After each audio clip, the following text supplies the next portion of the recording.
Hello crafty people, it's Sharon here again, and today I'm joining you with another of my quick lessons in paper crafting. So today I thought we'd talk about stamping sentiments. I've seen a few things on Facebook groups lately where people are not sure what inks to use, how to get the best from stamping their sentiments, what to do if things go wrong with your sentiments. So if you'd like the answers to some of these questions, stick with me and I'll try and help you out with that.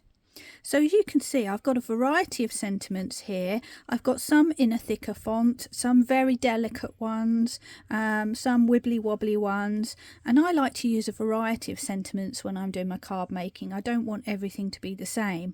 However, the principles that we use are going to be the same no matter what sentiment you've got, so you can apply this to any of your stamps that you've got to hand. So let's get these out of the way and start with the basics. Now, of course, you can stamp with an acrylic block if you prefer. However, when I'm stamping with sentiment, I like to use the safety of a stamping platform. And the reason for this is that if my sentiment doesn't come out perfectly first time, I can have another go by stamping in exactly the same place. So that's what I'm going to use. You'll notice I've got some graph paper here, which I'll come back to that later. But first of all, let's just talk about the inks that we're going to use. Now, the thing with sentiments is we want to have a nice crisp clear font, and that's not always easy if you haven't got the right kind of ink. So let's take one of my sentiments. I've got a nice one from Lavinia here that says keep smiling, and I'm just going to place it on my stamping platform ready to have a stamp. Now sometimes people like to use a memento ink, which is a dye-based ink, so we'll give that one a go first. And all I'm going to do is stamp my ink pad onto my sentiment and give it a stamp, and you'll see the result. So there we have my stamping. I'll be stamping off the side of the image going forward, just because it's easier than moving everything. Now if you take a look at that, it looks fine. It's actually come out quite well, but you can see there are areas that haven't come out so deeply. It's a bit mottled in places, so we might need an extra stamp on that one. So I'll give that another go, but overall not too bad.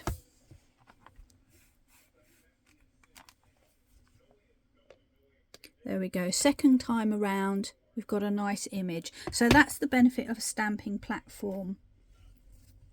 Just clean off my excess ink off here so you can see the effect of the next stamp. So that's a memento. Now I'm going to go in and do the same thing with a distress ink. I'm just going to do that right underneath. So I've got a black distress ink, black soot, and I'm going to do the same thing, ink up and stamp.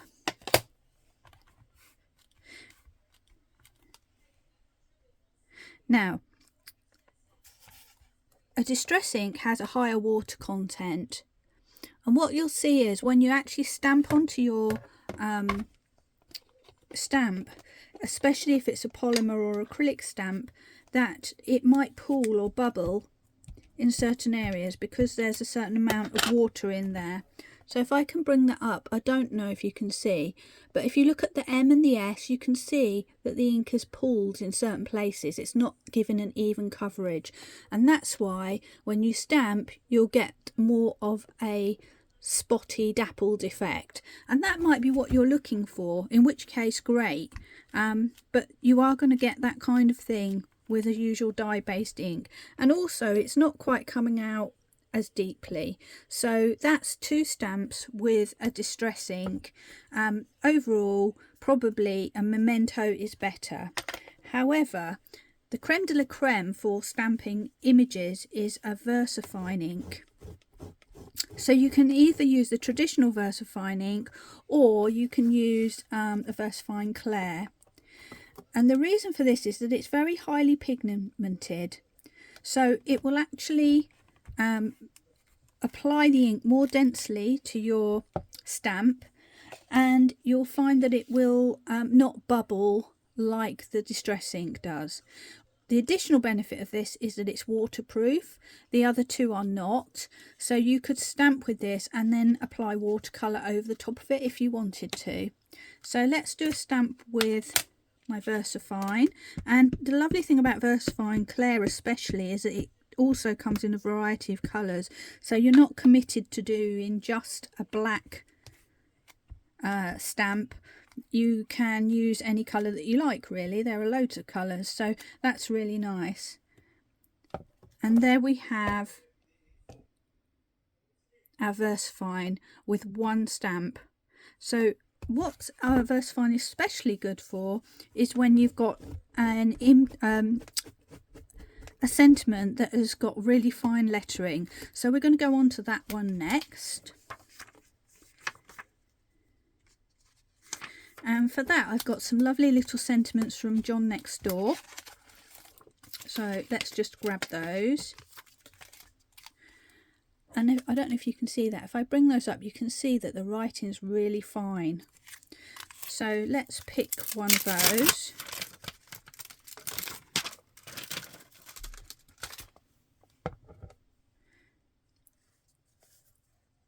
And apply it in the usual way.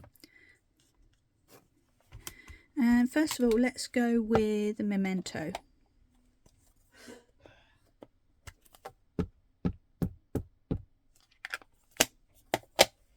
And with these fine stamps, you don't need to press down on them too hard, because you want to keep that fine image. And there we have Memento.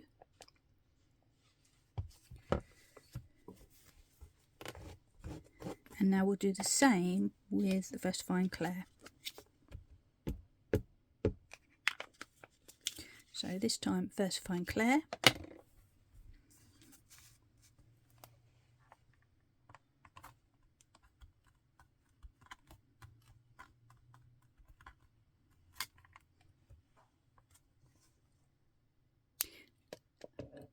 And hopefully you can see the slight difference there. The VersaFine Clair comes out more evenly and is more crisp for stamping. So to quickly recap what I think is best for stamping sentiments, my first choice would be the VersaFine Clair, because it gives a nice crisp outline, deep colour, and it's excellent for the tiny little stamps as well.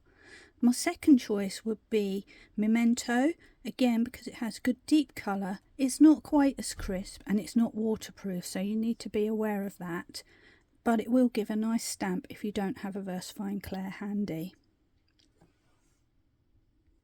Now let's move on to positioning of stamps and how we can overcome and correct errors that might happen when we're stamping sentiments, because there's nothing worse, is there, than having completed a card and then you put your final finishing touch on, which is a beautiful sentiment, and it doesn't look quite right. Now, one of the most difficult things to do is to get a sentiment perfectly straight. So my first advice would be, if at all possible, offset your sentiment so that it's at an angle, so that it looks like it's meant to be at an angle. And if we're doing this, let's just get one of these here. If I place my sentiment down and it's not quite perfectly straight, it really will show. However, if I turn it so that it's at what we call a jaunty angle, it looks like it's meant to be at an angle, and that is a lifesaver when you're doing stamping. So just to quickly demonstrate that, and what I would do is just put it in an angle that complements whatever else you've got on your card. And I'll just see if I can find an example of that, when how that looks when you actually apply it to a finished card. So here we go, here's an example of that. Rather than stamping in a straight line in the corner where it might look a bit off tilt, I've actually incorporated it into part of the image and stamped at an angle so that it complements my image and I don't have to worry about lining it up. However, if you really do need to stamp a straight sentiment, I've got another trick for that too, and that's where the graph paper comes in. So I'll just show you that in a second.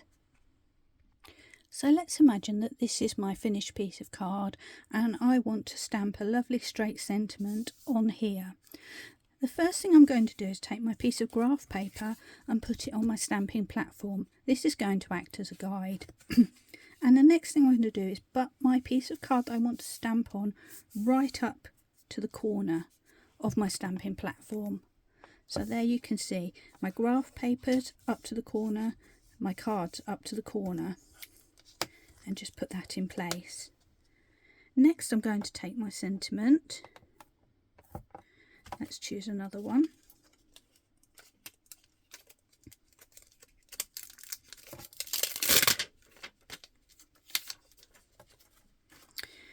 And I'm going to put it roughly where I think it needs to be and try and get it as straight as possible. And then I'm going to pick it up and gently move away my piece of card. And I'm going to compare it to my graph paper below. Now here I can see I've got it perfectly straight compared to my graph lines. If it was, that's just luck. If it wasn't, what I can actually do is work out roughly where my line is. So at about 14.5 centimeters and 1, 2, 3, 4, 5 graphs down. Remember that, take away my stamp, place it on my graph paper. So I want the edge to be at 14.5. Let me just zoom in.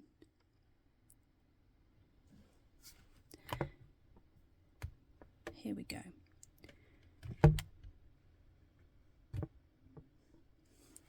My edge to be at the 14.5 point and the bottom line of my stamp to be 1, 2, 3, 4, 5 grids down. I then pick up my stamp, replace my card, once again butting right up to the corner and secure it down. And I'm then ready to go ahead and stamp my sentiment. And because my piece of card is lined up with my graph paper, you will find that when you come to stamp this, it will be perfectly straight. And there we go. So that's my tip number 2. Tip number 3 is when you're choosing your sentiments, if you can find one that doesn't have a completely straight bottom edge, that is perfect for giving you the illusion of straightness without it having to be perfectly straight. So if I take this sentiment here, you can see it's slightly wobbly along the bottom line, and that's a lifesaver because it takes the eye away from being straight all the time. So what I can do, I can put that down without lining it up perfectly, and because it's slightly wobbly, shall we say, I will be able to stamp that and get away with it if it's not perfectly straight, because that little wobbly line on the bottom is going to distract from the straight edge that I've been trying to create.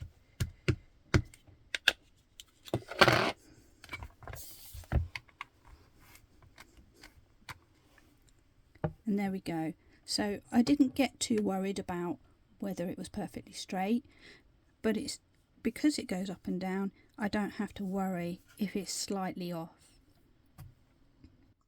And my final tip is all about what happens if you've made your beautiful card, you stamp your sentiment as the last step and it all went wrong. Imagine that this got smudged or didn't stamp properly or had a shadow. You don't want to ruin your whole card. There is a way to save it, and that's a little tip that I'm going to show you now. So what you would do is stamp your same sentiment, or if you want to change the sentiment for a different occasion, stamp a different one onto a scrap of card like we have just done. Then taking your scissors, large ones are best for this, just cut a rectangle around your sentiment. Now, because you are cutting by hand, it may not be perfectly straight. You can do this with a trimmer if you prefer, but it doesn't have to be perfectly straight. You can just get it roughly where you want it to be. There we go. And then what we're going to do is distract from the fact that this is not a perfectly straight piece of card by using a fine liner pen to doodle around the edge. And again, just like the wobbly lines on the sentiment I showed you earlier, drawing a wobbly line will distract from the fact that this piece of card is not perfectly straight and just makes it look a little bit quirky.